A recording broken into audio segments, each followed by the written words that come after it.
This is Ryan with Pilot Ryan Media. We're going to do the overdrive install on the Axial SCX10 Coyote. Out of the box, it comes with 10% overdrive, which is awesome. And overdrive is really underdrive to the rear. So the stock ring and output drive is a 27/8 in the front and a 30/8 in the back, which gives you that 10% overdrive in essence to the front. So the front wheels will spin 10 times to the rear wheels 9.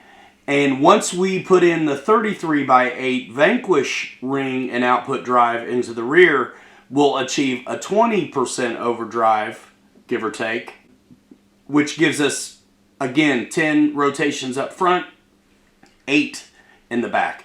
Gives you a little bit more advantage, a little bit more climb over.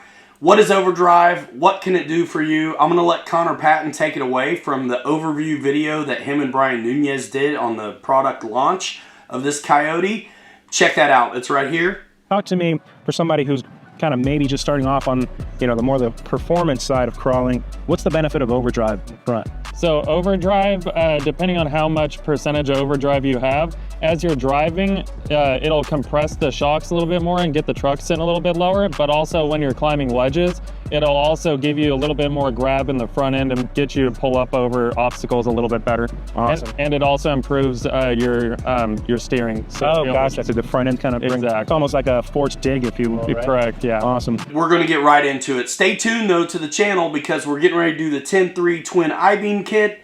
And instead of cannibalizing one of my other built rigs, I thought, what better than to start with a brand new, fresh base camp. So I'm going to be building these two at the same time, and having the twin I-beam kit is going to alleviate some of the build on the base camp because the front end is very different, and so is the rear. So check out the channel, follow along. I'm going to do a video on that too, so I'm going to build that tutorial style.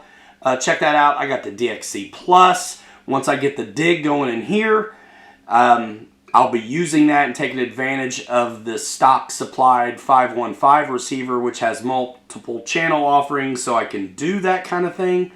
Having a blast, as promised, doing an upgrade series on this Coyote as we go. Next thing after the overdrives, we've already run it. And Kirk still beat me because he had a brushless motor and a little bit wider stance by about 5/8. Check out our last video where Kirk and I go head to head. Going into it, I knew he had me, but I'm going to get him eventually. And stay tuned, and you can see me make it happen. Let's get into this how-to. So the first thing you're going to do the overdrive upgrade, which is actually an underdrive to the rear axle, is to get rid of the tires. There is a tread pattern specific to left and right, so just make sure it matches the other. So get the tire off. We have to also get this gear out of here. We also have to take the diff apart to change out the ring gear and the output drive there. But while we're here, we're going to go ahead and get these out of the way. 2mm hex does most of this. You'll need a 1.5 to get this hex off.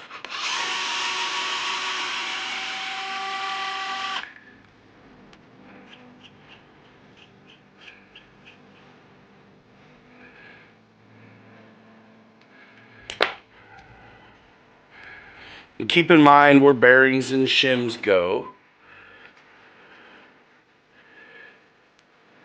So you can see we got a bearing here that's going to live right there. And we can take the axle out now too. So keep these together. And there's a bearing still in there. No shims in this. It's honestly a little bit easier doing this if the axle is off of the rig. So we're going to do that. So that's for the shock and the link. And then of course take the tire off the other side.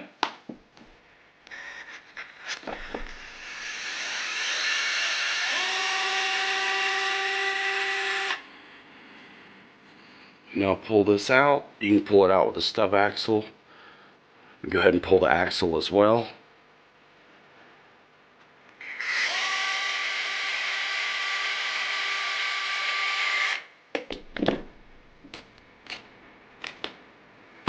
we still got those.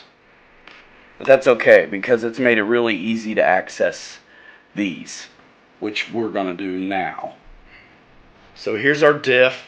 So we've got our portal boxes undone and the gears out. We need to undo the drive shaft. This is going to be I think it's a 2 as well. Yep. So now we've got really good access to the back side of the red diff cover. And now this is going to be another part where you're going to see some shims and things like that eventually. So keep in mind where they go.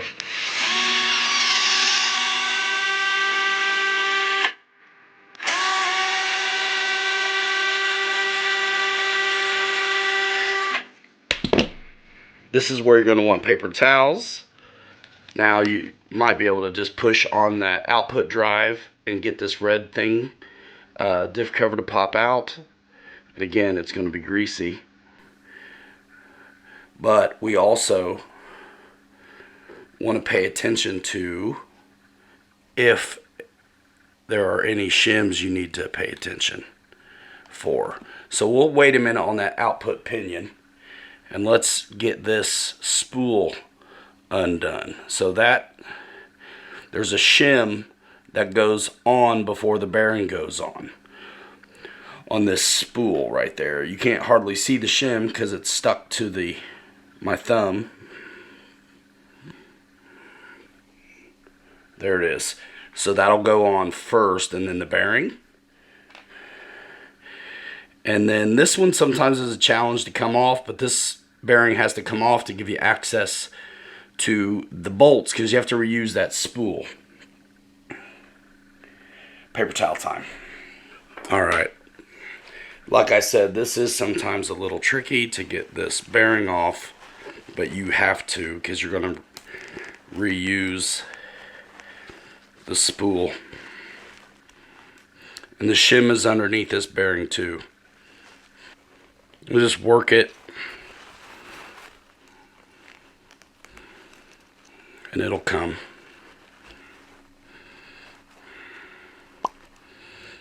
There you go.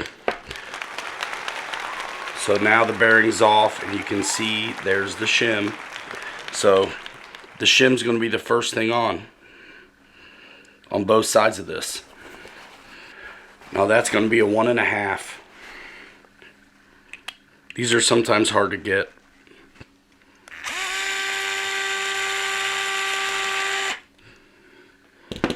Oh, that one was easy. We're going to go ahead and take out the stock input pinion as well.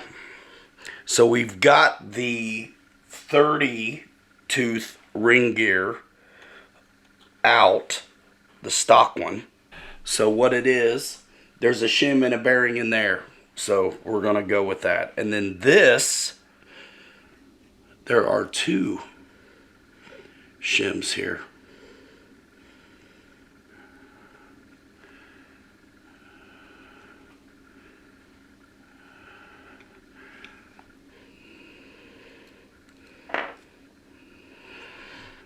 So there were 2 shims in there, and that's what I'm putting back. 1, 2.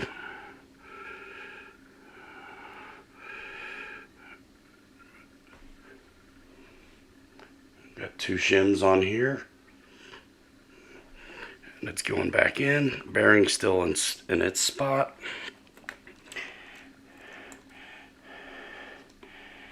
And I'm going to go ahead and get it put in the drive shaft cup as well. Just keep things together. Okay. Now we can put the spool and the ring gear back together. Alright, that's on there, and the holes are lined up pretty good, it looks like. We'll get one started and see.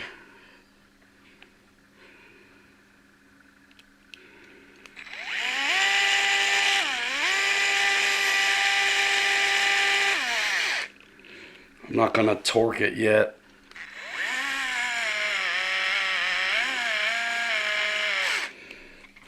Well, if you got 2, you probably got the rest of them. Now I'm going to cinch them real quick. Usually if I'm building from a kit, I'm Loctiting these, but they weren't. So I'm gonna leave it. I mean, the bearing helps hold it in too. Now, the book, I did not see an exploded diagram that showed the shims. But we're definitely gonna put them on because they were on already. So this one goes here. And make sure it's seated and moves. And we remember that this goes on first on this side as well. And it's on. These really only fit in there one way, so we're going to go ahead and get it in the housing. And then the axles can go in. That spins nice. We can go ahead and grease it up and button this up.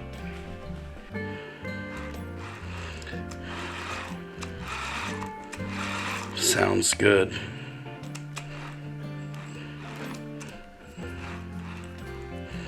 I like plenty. If I'm going to the trouble, why not? Now we can get this back on while we can still easily get it. All the bolts. And before you cinch up the bolts, once again, everything feels nice and smooth in there. Now we've got the red cover back in, and it's time to cinch these screws.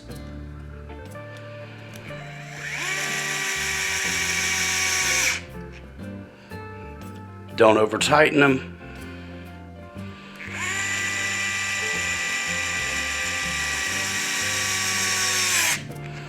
And I'm going to go ahead and put my links and the shocks back together as well, because it just helps hold everything up.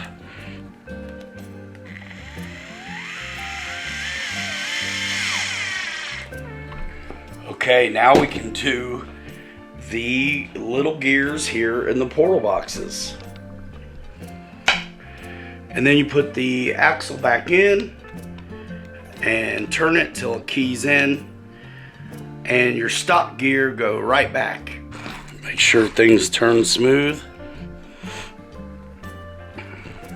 Great.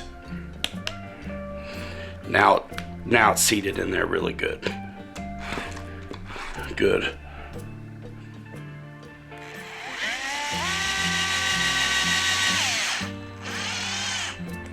Okay. Spinning nice. We'll go ahead and put the hex on while we've got it facing us. And now we will put the other side back together. Same thing on this side. You'll put your axle shaft back in. Turn it till it keys in with the spool. Go ahead and push the gear on. We're using the, it's the stock gears in the portal box.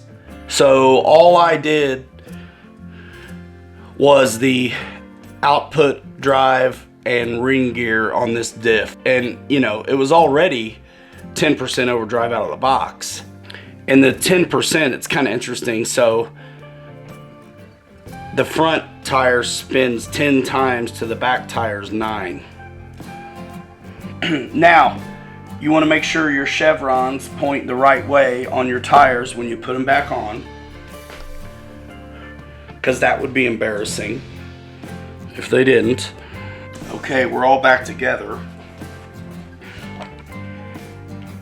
Now we're going to battery up and take a look at this overdrive and see what it actually did. Before I did anything, the front would spin 10 times to the back's 9. So let's see. 1, 2, 3, 4, 5, 6, 7, 8, 9, 10. There's 10. So 10 times, 8 times. We took it from going 10 and 9 to 10 and 8. Sick.